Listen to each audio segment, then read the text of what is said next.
Қайырлы күн. Бүгінгі біздің тақырыбымыз сандық және әріпті өрнектер. Практикалық жұмыс. Бірінші біздің тапсырмамыз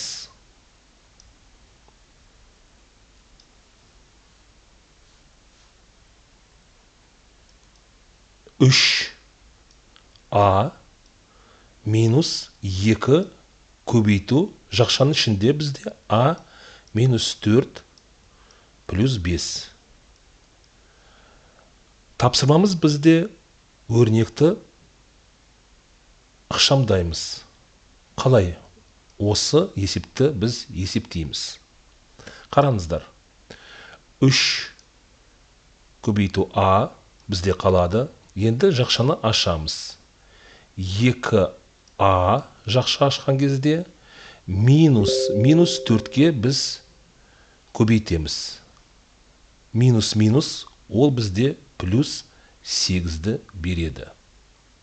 Және бізде 5 қалып тұр. Плюс 5.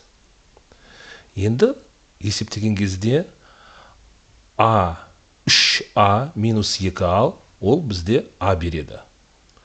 8-ді 5-ке көбейткен кезде плюс 13.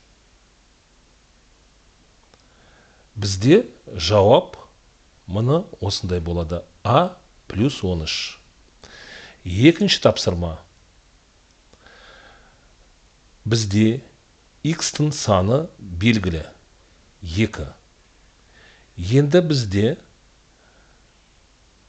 өрнек беріліп, соның санын табу керек. 2 көбейту x екінші дәрежеде минус 3 бөлу x плюс 1. Енді біз x-тің орнына 2-ні қоямыз. 2 көбейту 2 екінші дәрежеде. Мұны қараңыздар. 2-ні x-тің орнына қойдық. Минус 3 көбейту 2. Астында бізде 2 плюс 1. Енді 2 екінші дәрежеде ол 4 болады. Көбейту 2 8. Екінші бізде минус 3 көбейту 2 ол 6 болады. Минус 6 и төмен жақта 3.